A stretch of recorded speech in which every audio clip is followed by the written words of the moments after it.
So Marilyn, I'm curious about the cost of green building in terms of savings, in terms of my return on investment if I decide to build green. What are some things I can expect in going in building green? A lot of groups have done surveys and they've posted them on the internet. So if you just Google cost of green building, you'll come up with a few pages of stuff. Okay. And I also have some articles on my website about it. The gist of it is that LEED and the U.S. Green Building Council surveyed a whole bunch of already built commercial buildings, and they came up with 0 to 2% increase above conventional to make it green. Okay.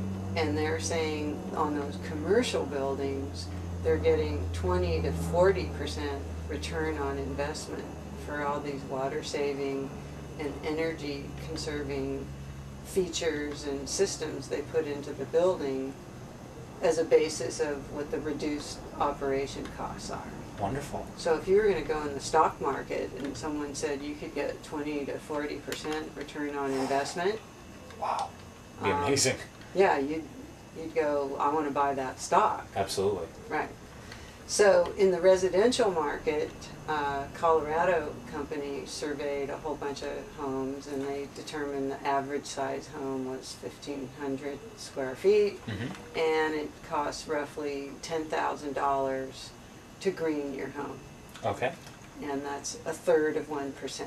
So that's consistent with the 0 to 2% range that they're saying about commercial buildings. Very reasonable. Yeah. And if you have an off-the-grid home, your home is your own built-in utility company because your building does everything for itself. You're not getting any outside services for power, water that comes in or waste that you send out. Right? So for standard construction costs, you can have your own built-in utility companies into your building, and then you have 0 operation costs. Wow. Meaning you're not paying somebody a monthly fee. You might have to do a little bit of maintenance here or there.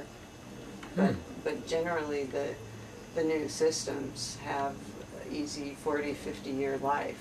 Wow. So it's not like they're wearing out and you're replacing them all the time.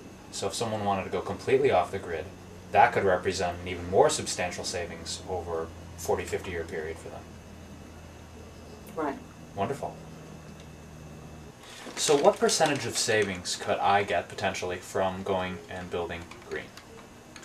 Well, the different surveys vary. Some say 25 to 30, and some flat out say 80%. Okay.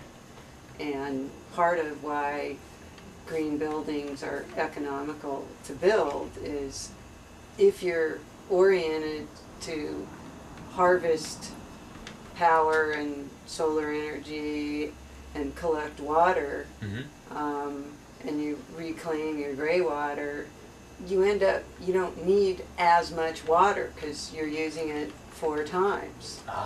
And you're oriented to the sun, and you have planned shading in the seasons of the year when you normally would need air conditioning or something.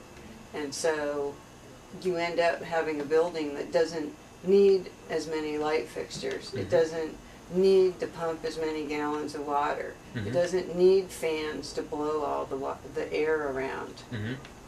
It doesn't need as much backup heating. It doesn't need as much backup water heating. Okay.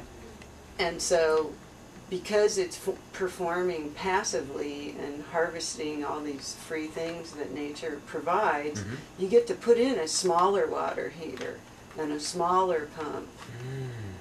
And so that's part of why the building's really economical to build, because you get to buy more efficient parts. Wonderful. So 25 to 80%. So imagine if you live in town. I mean, I know my utility bills are a few hundred a month. So to save 80% of that, wow, Wonderful. That's good. It is. That means you can spend that money on something else, or you don't have to work as many hours. Ah, Yeah, excellent. freedom. Yeah, it's a beautiful thing.